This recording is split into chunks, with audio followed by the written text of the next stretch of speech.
Hi, everyone. Welcome to our first session of the series Mental Health Awareness.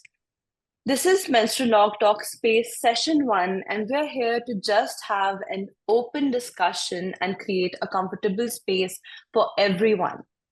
We have a special guest with us today, Miss Ashwarya, who will bring the respective aspects of mental, menstrual, and hormonal health into limelight. We're excited to have you on board with us, Ashwarya. Now, let's begin by introducing our special guest. Aishwarya is a psychologist and a workshop facilitator and holds a master's degree in clinical psychology from Manipal Academy of Higher Education and brings a wealth of knowledge to her practice. She prioritizes building a strong connection with you, the client, while skillfully weaving together different evidence based techniques tailored to the client's unique needs, goals, and presenting concerns. Aishwarya works with a diverse set of adult clients and couples. Some of the modalities she's trained in include ACT, DBT, CBT, mindfulness based interventions, trauma informed therapy, and emotionally focused therapy. Currently, she's training in EMDR. Aishwarya's commitment goes beyond individual therapy. She's a strong advocate for destigmatizing mental health issues. She actively participates in conducting workshops to bridge the gap in mental health awareness and education. Welcome, Ashwarya. Now, I'd like to begin by introducing Menstrulog at IU. Menstrulog at IU aims at empowering women and providing resources and awareness on women's health. I'm Arya, a student at Kelly School of Business and president of Menstrulog at IU. 3 years ago, I set out to make a difference in menstrual health, aiming to break stigmas and empower individuals. Today, we have reached a milestone with this new series of Menstrulog Talkspace, uniting experts to explore the vital link between mental and menstrual health and promoting open dialogue. Before we proceed, I would like to invite my fellow team members to introduce themselves. Anoki? Hi, I'm Anokhi Agarwal. I'm a psychology major at Indiana University. I envision myself in the field of clinical and counseling psychology in the near future. I will be starting my second year, and I'm the vice president of the mental health division at Menstrulog. I feel like it is a great initiative to unite knowledgeable people from across the globe on a single platform and provide a comfortable talk space, and I'm glad to be a part of it. Hi, I'm Adya Chawla, a student at Indiana University, majoring in human biology and psychology. Currently, I serve as the Vice President of Health and Nutrition at Menstrulog. I'm thrilled to have the opportunity to be here today to spread awareness about mental health. It's a topic that affects us all, and I'm passionate about bringing more understanding and support to this important area. Thank you, Ms. Ashwarya, for joining us today, and let's begin with the Q&A session today. So, how do hormonal changes affect my mood and emotions? All right. So first of all, I just like to congratulate all of you on this initiative. I think it's brilliant that you are doing this, and I'm really happy to be here. Starting with the first question, how do hormonal changes affect your mood and your emotions? So it's really important to understand that during our menstrual cycle, there are a lot of hormonal changes that occur. And when we talk about hormonal changes, we talk about two primary hormonal changes that would be changes in your levels of estrogen and progesterone. Okay. Now, what really happens is when these hormones are changing and fluctuations are happening, it directly affects the neurotransmitters in our brain. And those are chemicals that, it's how our cells in the brain, how neurons really interact. So neurotransmitters such as serotonin, dopamine, and GABA. So these are all related to different aspects of our mood. So we notice changes in these hormones, in these neurotransmitters. So now serotonin is really responsible for your feel is known as your feel good hormone, right? It is responsible for your sleep, your appetite, and your mood.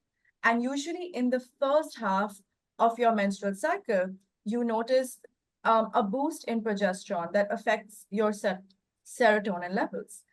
And it usually is very high. So that is when you would notice, that you're very energetic. You would want to get a lot of work done. You're feeling, there's a more positive mood.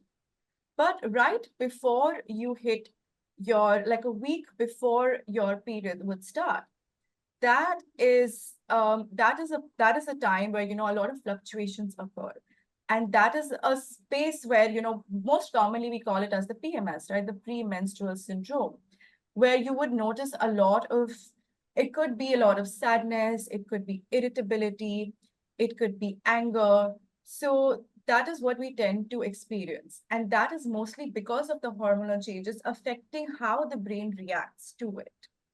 All right. So, um, and also these hormonal changes can exacerbate the mental health conditions that are already present for some people.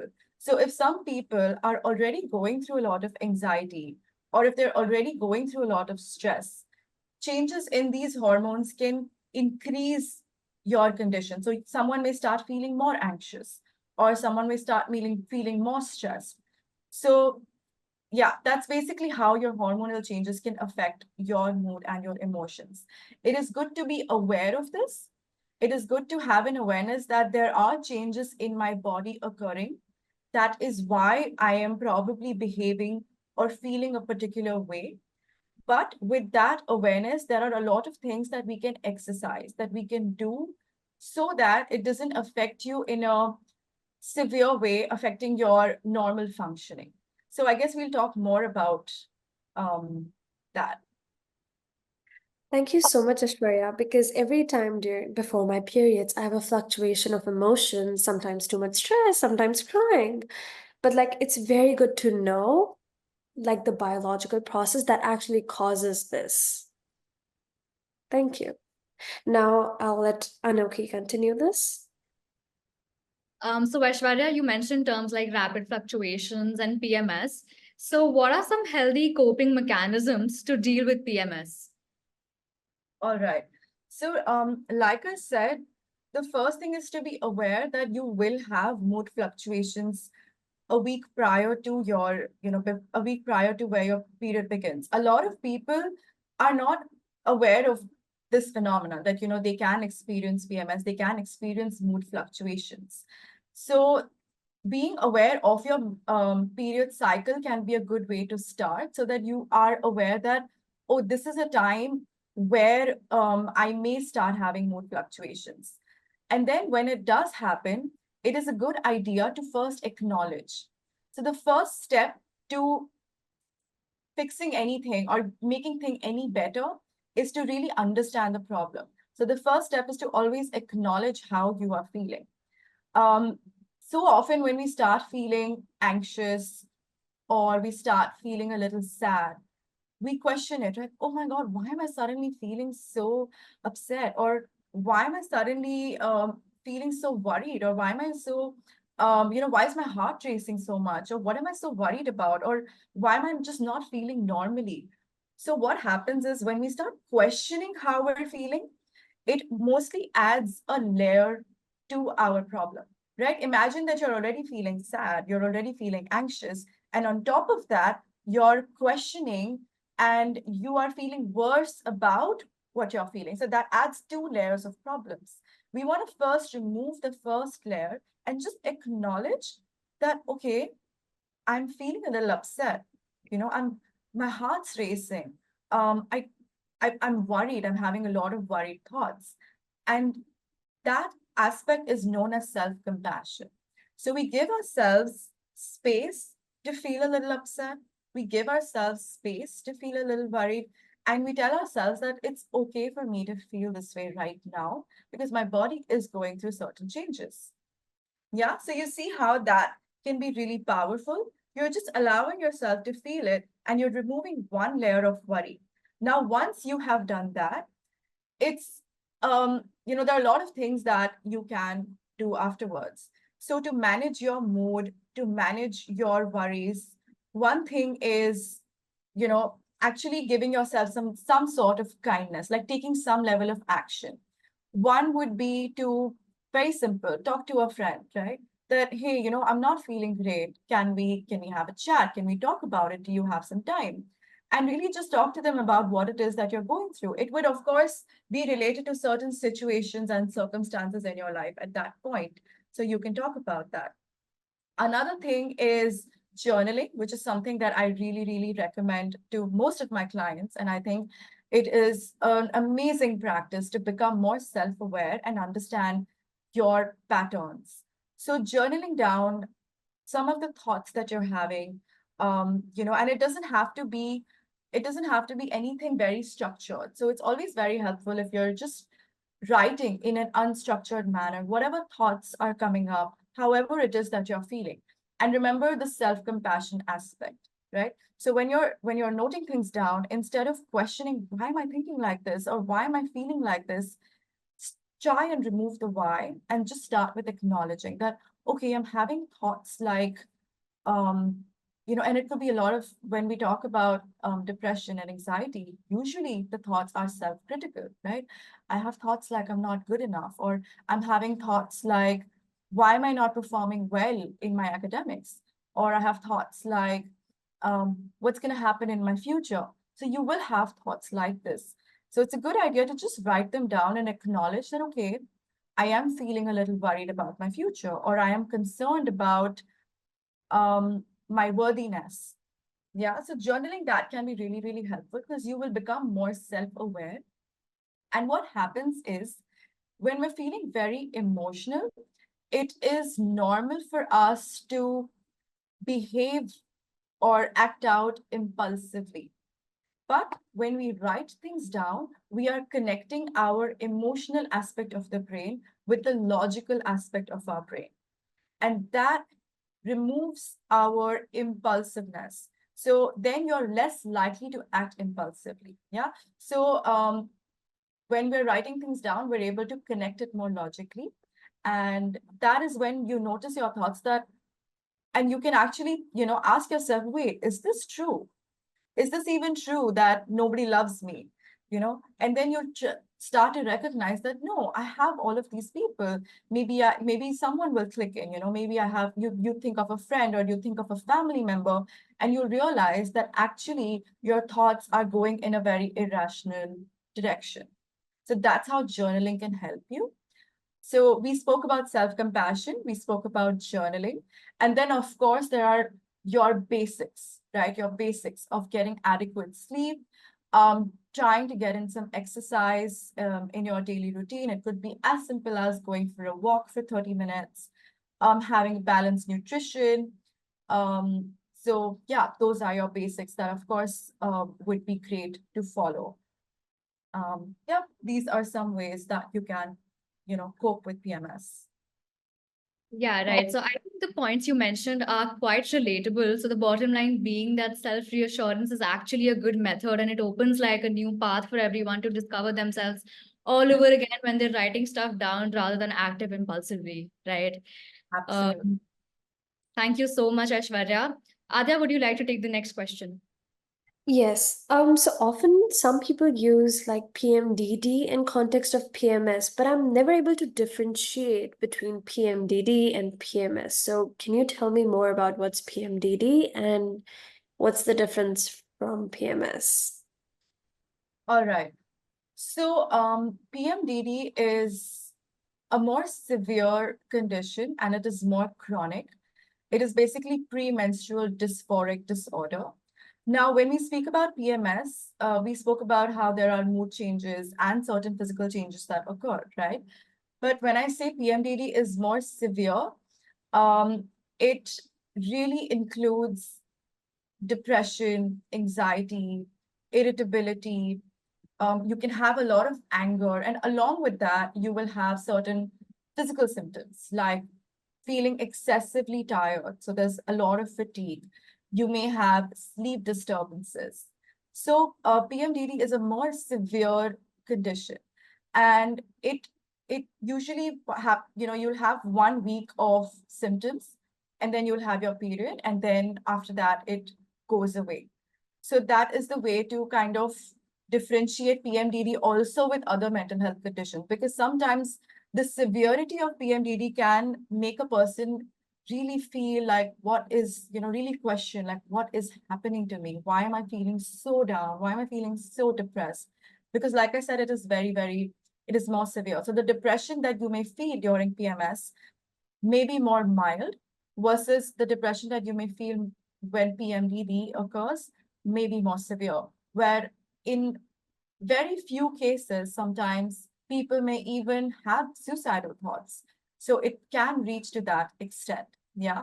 Um, you may have feelings of guilt. You may have sleep disturbances where you wake up very early or you're not able to sleep at all. Um, you may have, changes in your appetite where you may not feel like eating at all, or you may start, eating excessively. So it could go both ways. And so like PMS will lead to mild discomfort, but PMDD starts to really impact your functioning. Okay. So for example, with PMS, some people are still maybe able to go to work. They're able to go, attend classes. They're able to give their exams. They're able to kind of function on a daily basis. But with PMDD, it may start impacting your social relationships. You may start having conflict because of the way that you're feeling and thinking, and that affects the way you talk to another person. So that tends to impact your social relationships. It may impact how well you are studying or how well you are able to, finish your work on time. It may also impact, how you are thinking about yourself and your relationship with Yeah, yourself. sorry to interrupt, Ashwarya.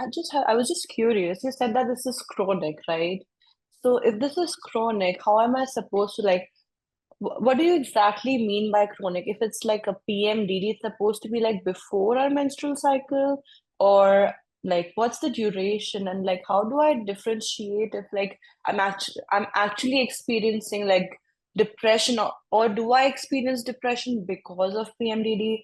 Can you like just clarify that for us? Sure. So when I say chronic, I mean that it tends to occur every month. So for some people, if it's just happened 1 month where you're feeling severely depressed and then it goes away. So PMDD happens the week before your period, just like PMS, and then it disappears after that. The um emotions, the severity of your emotions that you're feeling, it disappears after that. So that's how it is. When I say chronic, I'm not saying it's just happening constantly like throughout the month. It's happening for 1 week, but it happens every single month. So every single month before your period, you're noticing severe depression, severe anxiety, irritability, and physical symptoms. How you differentiate another way would be, let's say someone is having these severe symptoms in 1 month, the week prior to their period, but the next month, the week prior to their period, they have lesser symptoms, milder symptoms. So then that wouldn't be diagnosed as PMDD. So it has to occur every month before your period, and that's how we know the severe, and it should be very severe. That's how we know that okay, this may be diagnosed as PMDD. Does that make sense? Okay, Right. Yeah, yeah. that made sense. Okay. So more or less, it's basically a depression which is sort of caused by PMS, but just in a very severe way. Correct me if I'm wrong. Yes, and we wouldn't limit it to depression. So it could be any of the severe, it could be being very, very anxious or very, very irritable. Um, but yeah, depression would characterize most of it. Okay, so like severe amplification of the emotions you would normally feel in a Yeah, PMS. absolutely. Okay, Affecting your perfect. daily functioning, that would be like a key thing. So affecting your daily functioning, ability to work, ability to talk to people, social relationships, interactions, all of that. Yeah. Okay. Also, you talked about how it affects our daily routine work and like obstructs it from happening normally. So, how do I know if my menstrual health is impacting my mental health in a concerning way? It may be PMDD or just like normally. How would I know that? Okay. So, how the way to really understand if your mental health is being affected in a severe way, and the best key way to understand that is by understanding how well you are able to function, right? And when we talk about functioning, we will talk about some three broad areas. One is your relationships with people, your social relationships. One is the way that you are thinking about yourself, and how you are feeling about yourself. And one is your occupational, so like, your work or your studies or your academics. So three broad areas. There will be a a pre-morbid condition where that, okay, this is how I generally am. This is how I'm usually a more extroverted person. Usually I'm always finding time to hang out with my friends. Usually I love going to a movie. Usually I love going and sitting at a cafe with people. Or when I am feeling low, I am always, my instinct is to always call up a friend and talk to a friend. So maybe you notice that, okay, this is my usual characteristic. This is how I usually am. But if you start noticing that very often now, for a week, for 2 weeks, or a month, you don't feel like interacting with your friends the way you used to. You don't feel like going out to the movies like you used to.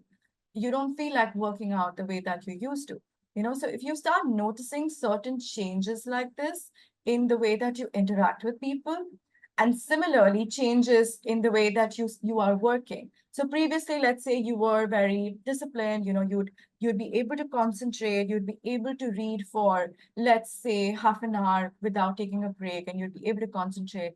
But now you notice that it takes you it takes a lot of effort to read and to really absorb information, or you start feeling very tired, and you're not able to concentrate very well. You notice that your memory is affected a little bit. So you see how, it's the changes that you start noticing in you, in terms of the way that you are functioning. So in your social relationships, in your work, and in the way that you're thinking and feeling about yourself. When you notice that severely shifting, that is how you know that this is affecting your mental health, is being impacted in a severe way. And Okay. hmm, Sorry to interrupt, but like one question, does PMS always affect your mental health in a concerning way? um no, not necessarily. So a lot of people are able to, function very normally with PMS. So it is not always affecting people's mental health in a concerning way. Usually some people will have very mild symptoms with just mood fluctuations. It is a very small percentage of people that would, whose mental health would be severely affected by PMS. So that is important to remember. But if you notice that these symptoms are occurring a week prior to your period, then you know that, okay, this is majorly caused by the hormonal changes happening in my body, like we discussed, uh, I think, in the first question. Okay, Yeah. yeah, that makes so much sense now. So PMS does not always affect you in a concerning way. Most people can function normally, but a little part of people act on impulses sometimes because of hormonal changes. Yeah. That's good to know. Thank you, Ashwarya. Now Yeah. I want to let Arya take over. Yeah, I mean, I understand that the fact that you need to like be more self-aware and be kind to yourself is more important because many of these symptoms are like overlapping, and you need to like just journal and make a note of what you're feeling, how you're feeling, because it's equally important and equally valuable as it is, as your career is or your work is, right? And I feel like sometimes my menstrual cycle, like some people when they miss their menstrual cycles, that also makes them very stressed out. And I feel like we should talk about how stress actually impacts my menstrual cycle, and how menstrual cycle might impact my stress and my mental health. So can you throw a little light on how exactly the stress and menstrual health affect each other? Yes, this is a very important question because, like you said, when you tend to miss your period or you can even have heavy bleeding, uh, when you're stressed, that tends to really affect people in terms of like, they start questioning, why is this happening to me? Why is my body reacting this way? And that just, increases the level of stress. But okay, let's understand how stress really works and what it does to your body to be able to understand then how it affects your menstrual cycle. So when we are stressed, what happens is we may feel like there is like our body and our brain sometimes imagine that there is danger, right? It could be a deadline. It could be that, oh, I have to finish my a piece of essay, or I have an exam coming up, or I have an event to prepare for. It could be something like that. But the way that our body and mind perceives it, it is almost like, oh my God, something bad's going to happen. Oh my God, I'm in danger. Um, I'm in trouble, and almost as if it's life-threatening. That's how your body and mind perceives it. Now, our body and mind usually, stays in two kinds of systems, nervous systems. One is our rest and digest state, where in that state, what happens is your body is kind of absorbing nutrients, the digestion is working properly because you know that, okay, this is the time to rest and digest, everything is fine. And your body is, kind of preparing, gaining energy and all of that. But the other state is known as a fight or flight state. And in that state, you are, in a state of vigilance that something's going to happen. I need to be on alert. And that is when, when you're in that state, your body doesn't have time to digest and absorb nutrients. Your body wants to kind of, that's when you notice your heart is racing because the blood circulation needs to go in different parts of the body so that you're prepared in case there is any kind of danger that happens. And that is when you notice, some people start noticing certain digestive problems, like, it could be anything like, you're noticing diarrhea, or you're noticing constipation because the blood flow is not reaching that aspect because your body thinks that, oh, I need to be on alert. So once we understand that, we can understand that, okay, so now if you have a deadline or if you have something coming up and your body is stressed, it will affect the release of hormones, right? Because your body is not in a rest and digest state, it is in a fight or flight state. So then it will affect the release of hormones, which affects the production of cortisol, which is the stress hormone. And when stress hormones increase, then that can kind of disrupt, the balance of our reproductive hormones, resulting in irregular periods, or more severe PMS symptoms as well. So that's usually what happens. And when that happens, it could be a trickle down effect where we are concerned again, wait, why is this happening? Why have I missed my period? Or why is there such heavy bleeding? Or why am I feeling, this pain, which I never used to feel before? Why is it exacerbated? Why is it so excessive right now? And imagine that you're having these thoughts. What is that going to do? That's going to stress you out more. Because again, you're questioning, right? Notice that why? So that again, like I spoke about, it adds another level to whatever it is that you're going through. So here we would then, first step again, I would, emphasize on acknowledging that, you know what, I was stressed. So being aware again that these conditions, this is a situation that I was in. I did have a deadline coming up, or I did have this event that I had to organize, or I did have my exams coming up. So clearly I was stressed. And very often we don't realize that we're stressed because these things occur at a subconscious level. Sometimes people don't even recognize. Sometimes people are thinking that, oh, I'm fine, I can deal with this. I'm talking to my friend or I'm going out, but these things happen at a subconscious level. So it's important to recognize that, okay, this is probably happening because I am stressed, or I am missing my period because I was stressed, and it's okay. And once you do that, then you can start working on conscious techniques to kind of really relax your body down to bring it to a rest and digest state. Yeah, I Yeah. feel like a person like me who's so paranoid would also stress about stressing out on my period cycle. So I hope nobody does that and we're not stressing about my period cycles.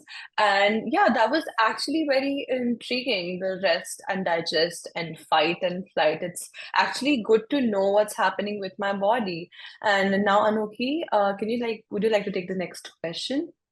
Yeah, definitely. So we've often noticed that how social media acts like a facade, right? Like it covers up the reality, and it has induced that in people's mind that you should preach perfectionism, and perfectionism is like the ideal goal that everyone should have in life. So how do you think social media impacts mental health, and how does body dysmorphia like seep into all of this?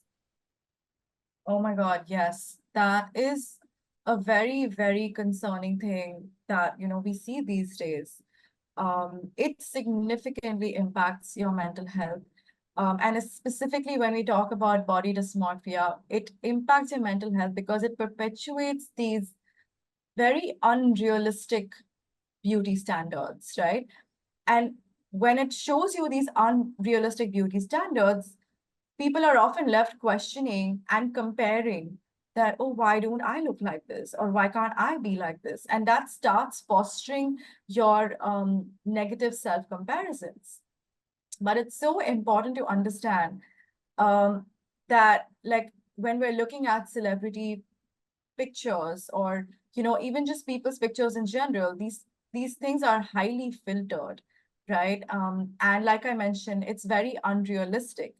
So what happens is people start noticing their own flaws, or perceived flaws, I would say. That becomes highlighted. And then we start focusing on, oh, why don't I have like this? Why don't I have that perfect nose? Or why don't I have that perfect jawline? Or why don't I have, a symmetrical face? And when we start overly focusing on our perceived flaws, that leads to a lot of negative thoughts about yourself.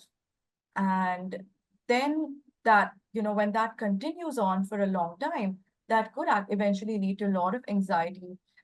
That could lead to a lot of disordered eating behaviors as well, where a lot of people would not wanting to eat because of the way they want their body to look, depending on what they have seen online.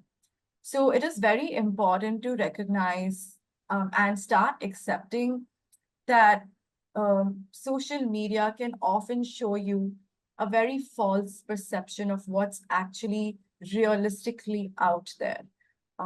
And it's so important to keep talking about this and to keep building awareness about this, because people can really get sucked into it.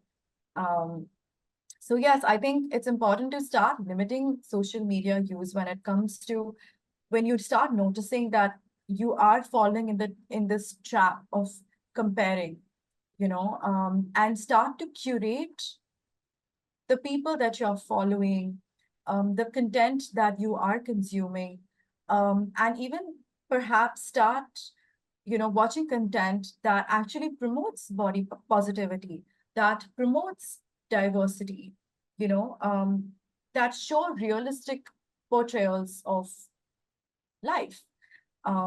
So that becomes very, very important. Yeah.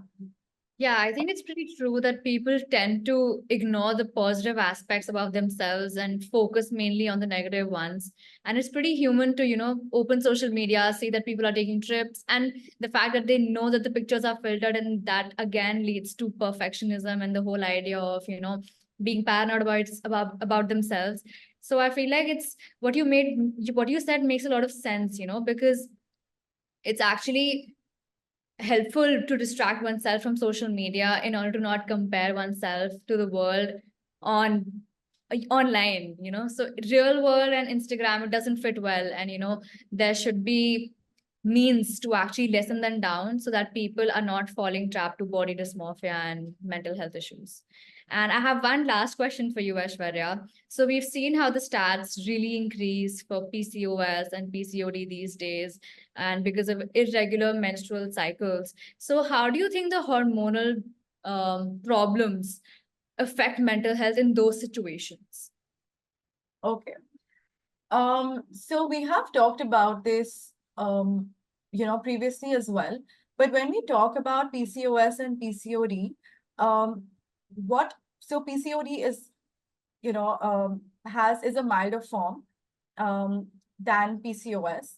And what we notice with these conditions is that it can lead to a lot of other physical symptoms that are usually not present when we talk about just general PMS, right? So you could have people would notice weight gain. People could, notice a lot of changes with their body because of it. So a lot of acne and things like that.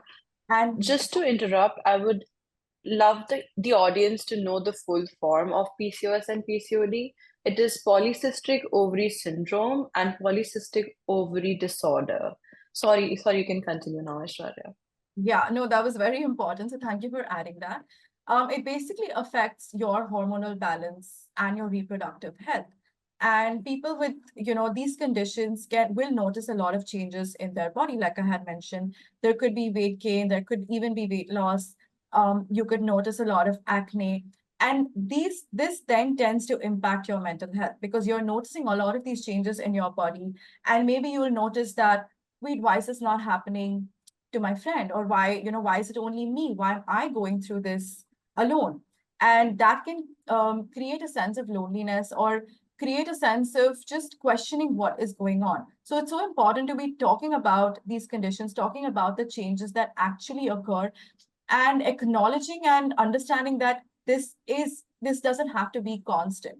So once you recognize that, okay, I am having some, drastic changes in my body, this doesn't seem to be occurring normally for other people. So maybe I should, talk to a doctor about it, or I should speak to a professional about it. And when you do that, and when you actually get help, you will notice, certain changes. You might have to make certain lifestyle changes as well, but then you will notice how it doesn't um, chronically or severely affect the way that it was affecting you previously. And because of that, Yeah. how And I feel like having experienced PCOS before, it sort of overlaps all of these symptoms, I'd say, like missing out your period and all of those things. I feel like that again when we talked about how missing one's period can stress one out.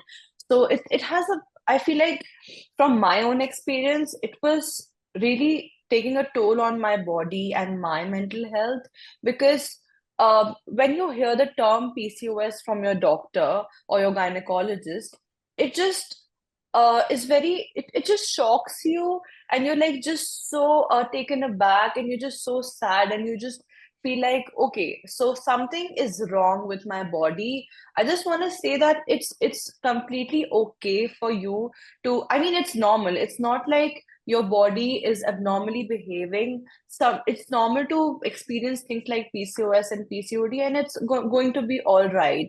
I mean, for me personally, because I've experienced this and I've experienced a phase of body dysmorphia and that stress that comes with, the possible weight gain that's associated with PCOS and PCOD, the acne, and when you're looking at in the mirror and you're like, I don't want to look like this anymore. That disgust, and you need to love yourself.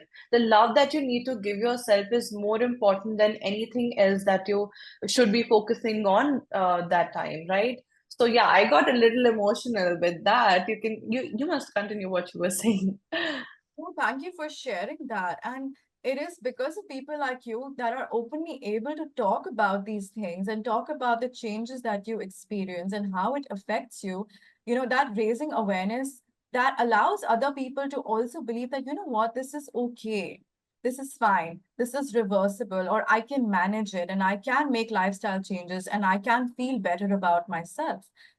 So that becomes very, very important. And I think you have, very well highlighted what one experiences and how it impacts your mental health. Like you mentioned, you start really questioning your worth in a way, right? It starts affecting your self esteem and your body image. And when we focus on that so much, or we worry about that so much, it can get exacerbated and lead to a lot of anxiety and feelings of depression. And so the first step is to acknowledge that, what, I'm not feeling great about this. I might want to make some lifestyle changes, or I might want to speak to a professional. And in all of this that, we have spoken about today, of course, we have discussed changes or coping mechanisms that you can take on your own, right?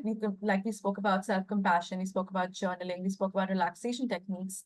But I'd also like to highlight that it's always very, very beneficial to speak to a professional, to speak to a professional counselor, or a doctor when you're going through any of these changes and you just want more information, or you want to understand what's happening, or you want to kind of deal with what's happening in a better way.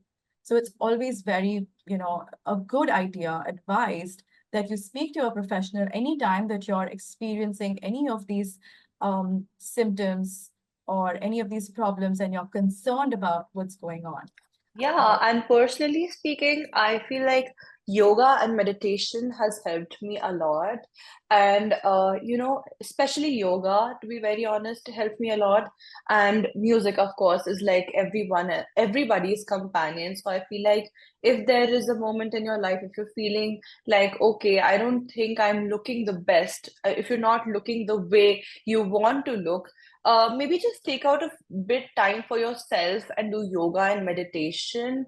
I really feel that yoga really helped me a lot. So like that is something I would recommend everyone to do and meditate. And yeah, everything comes down and boils down to self-care and knowing your worth, right? And what I gathered from all this is that people are not really fearing what they're falling into, but then they're actually fearing what people are going to say about them and the labeling that comes along with everything. But I think I Yeah. was also setting an example by talking about it so openly, because it's not uncommon these days to find such cases, right? And people are trying to open up about their real self, which is a great practice. And, your answer, it reverts back to what you mentioned in the first question about how we should journal and how we should always self reassure ourselves in order to feel better and avoid all the problems that arise in our minds. Thank And it is reversible. It's not like it's not reversible, and it's like you don't have to be scared to take those medications. I feel that the fear that was instilled in me when I had to take those medications, because okay, old people take medications. Why do I have to take those medications? Yeah. So that was something that really took a toll on me. Anyways, yeah. I mean, yeah, absolutely. With like personal experiences in yoga, yoga has helped me in so many stages of my life. And I was going through depression, mood swings, just general body problems. And dysmorphia is a huge thing that I'm pretty sure most of the people face this.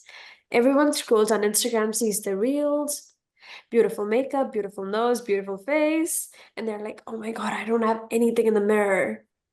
So like it's such a good idea to like accept yourself, because once you start accepting yourself, it just gets easier to process through everything. So on behalf of everyone here, I just want to thank you, Ishwarya, for your valuable contributions to the field of psychology and to giving your time to us. And also, we are beyond grateful for your wisdom, guidance, and devotion to helping others lead a happier and a healthier life. Thank you so much. Thank you for having me here. And I hope this helps people to become more self-aware and start making certain changes that they need to. Thank you all for joining us today. Your contributions have made this Menstrulog talk space a comfortable one. Let's continue to work together towards promoting mental and menstrual health awareness. Until next time, take care and stay empowered. Goodbye for now.